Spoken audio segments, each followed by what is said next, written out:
Hey, what's up everybody? My name is Onepeg and this is another video. This time we're going to talk about DMZ. For the first time ever, we actually have gameplay footage of DMZ, how it's played, what it looks like, and hopefully get some idea of what we can expect. Now, there are points of interest and scripted events that were not seen during the course of the stream that we were able to watch that was provided by Dr. Lupo. So mega props to Dr. Lupo for allowing all of us content creators to restream all of what he was doing while he was over in LA visiting for this DMZ related event. Thank you guys so very much. Thank you to Dr. Lupo again for letting us do this. So this video is going to pour over an awful lot of the footage from what Dr. Lupo was showing us in hopes that we could get some kind of semblance of what to expect when we go and play DMZ for ourselves in about a week. For those of you looking for a TLDR, I will say this. This game is not Escape from Tarkov. In fact, from what I can see, it's not even trying to be. It's some hybridized mix between something akin to Hunt Showdown mixed with the Cycle Frontier with a splash of Warzone thrown in there and an overhead map UI that resembles something closer to Grand Theft Auto, if I'm being honest. First, let's talk menu system. So overall, we have DMZ as a game mode. This has a squad size of 3, large map, and it calls itself simulation. Meaning the idea is to absorb, loot everything that you possibly can, cash in what you're able to, and then obviously you want to be able to extract, thus the extraction mechanic associated with DMZ. From here, we have this UI menu that shows us that we have our squad over on the right, and you can notice in the upper right-hand corner, it said something about a party size of 3 out of 32, which from what I've now been led to believe, the party size is up to 64 players on one single map. Now, they were using custom lobbies to matchmake with everyone, and everyone was in the same voice comm channel at one point in time. But this was capped at 32 players, which actually made the map feel a little bit barren. There wasn't a whole lot of action going on the map, not as much as you would expect to see for a map of this size, because the map is absolutely massive, large enough to have boats, trucks, helicopters, you name it. There was an awful lot to do, see, and move. There's a big map. That being said, they were capping it at 32 players, so it felt a little bit barren. AI everywhere, but the player squads were not nearly as abundant as you would expect. My understanding is, like I said, that they're supposed to be having 64 player maps, so that will probably end up filling it out to make it feel somewhat chaotic, if I'm being honest. Now from here, we have these screens here, which show the difference between contraband weapons and what is in what is called an insured slot. So in order to be able to use contraband weapons, those are weapons that are simply looted from AI or other players, whatever, on the map. Whatever you extract with is something that goes into a contraband stash that is limited with what appears to be 20 items or 20 weapons, as you can see right here, and you just bring those in. They're not allowed to be insured, and they're not allowed to be modified in any way. They're just whatever you have there is what you take in and use. Kind of like a scav gun, if you want to think about it that way. It doesn't cost anything. On the insured slot side, that takes you to mechanic, where you pick out whatever gun it is that you want to use, and then you go to mechanic and modify it associated with however you want that gun build to be, a la whatever you would see in any other loadout manufactured for COD multiplayer. From what I can tell, and from what I could see in the footage that we watched, there was no cost associated with building up any of those guns. In the case of the contraband stash, it was almost not necessary because the insured slots didn't really seem like they had any cost associated with them. But then again, this was a demo mode or a closed lobby kind of scenario, so there could end up being a currency cost to building these weapons in the full-blown version of the game when we're able to finally play it on live. So we'll just have to wait and see. Now, I don't want to make it sound like everything that had to do with this game mode was negative. All of it wasn't necessarily negative. I think there are things that this game is doing very well that I think would enhance a game like Tarkov pretty significantly if utilized in the right ways. And I don't mean in the sense of vehicles, but let me show you. Now, if we're going to check out gameplay footage, the negatives that I see right off the knuckle here is the overhead map. The map has an icon for everything. anything and everything that's on the map as a point of interest where you would want to go, what you would want to see, buildings that have locked doors, like if you want keys, for instance. Keys seem to drop from enemy AI. They're found in loot containers. But if you look at the description of the keys, they tell you exactly where it is that you're trying to get to. They'll tell you, oh, it's for the police academy, in which case, at one point in time, Lupo and the boys ended up just looking for the police academy. And in taking the key and going there, they were just able to unlock the door because they knew exactly where the police academy was because it was already demarked on the map. So there wasn't any guesswork. There wasn't any searching. There wasn't any wondering where you were supposed to go or how you were supposed to get there. The opportunity of discovery involved in the map and the community interaction that was involved in figuring out where points of interest were for quests and whatnot, like you would see in a game like Tarkov, and how the community would get involved, none of that happened. It wasn't anything that needed to be done because it had already been provided for you. So instead of discovering something, playing the game, there was no gameplay in that regard. There was no need to discover anything because it was already shown. However, what I will say is in certain instances, there were moments of scripted content that ended up becoming very, very involved. For instance, in this section of the stream, Lupo was able to locate a radio. There's these random green markers all over the map with contracts where you would find a device and that device would give you a point of interest to go to. And in this case, it was to locate a weapons stash. And in locating the stash and then ultimately defending it, like you can see here where it says securing, you would get a $5,000 reward. Now, in the midst of doing this, it triggered an AI-like event where a raid group where you would be marked on the map as having been trying to secure the stash, so everyone knew that this was going on, and both AI and players would have the opportunity to, I guess, storm the place and stop you from doing it and taking it for themselves. Now, in this case, I find this to be an interesting addition to the genre that I think Tarkov and other games like Tarkov could benefit from. Now, there are obviously like alarms for Kiba and whatnot, but it's not a big scripted event where you have like this raid party suddenly showing up and trying to run you down,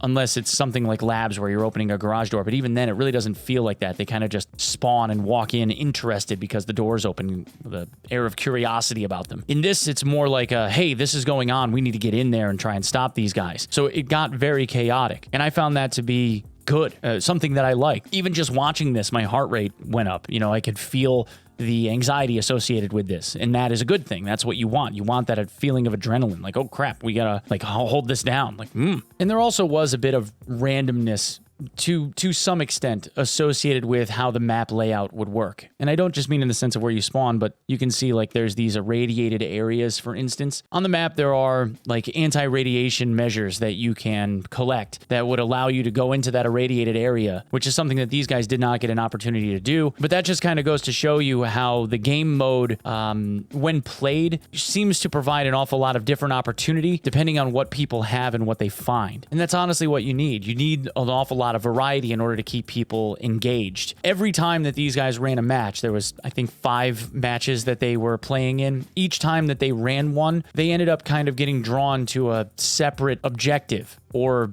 adventure, however you want to put it. They were, in one moment, they were chasing down a contract, and then the next game it was, oh, well, there's this thing that happened over here. I wonder what that is. And they kind of went off in these different directions, all of which was new and unique each time. But there were all kinds of different missions, like this one where you're supposed to climb to the top of this radar tower, transmit a bunch of intelligence data off by utilizing a laptop at the very top of the tower where you can see landmarks marker is up there. And it took a little bit of time, and then they made 5K by just kind of sitting and waiting. So it wasn't hard to make currency, although the currency didn't seem like, aside from in-map, it had an awful lot of use. Because like I had said in one of the prior videos that I've made about DMZ, my assumption would be is that there was going to be shop terminals located somewhere on the map for people to be able to buy bigger backpacks and whatnot, and that's exactly what it was. And the other thing that I find interesting about this is while COD overall is much faster paced, and so is this game mode than what something like Tarkov is, there is an expectation here that you're supposed to survive for a relatively decent duration of time on the map in order to be able to get bigger and better loadouts. See, like when you spawn in, everybody gets a backpack, but the backpack only has like 5 or 6 slots in it. The larger backpacks might have 8 or 10 slots with an additional one for an extra weapon. So that's a way for you to be able to extract with a gun from another player, for instance, that might already have been built. And there were also other interesting scripted events like this one, where there was a Juggernaut style boss that spawned, and you can see how much punishment argument he took. He just wore like a ton of armor, had like a backpack LMG that he just kind of stood his ground. And while he didn't react right away,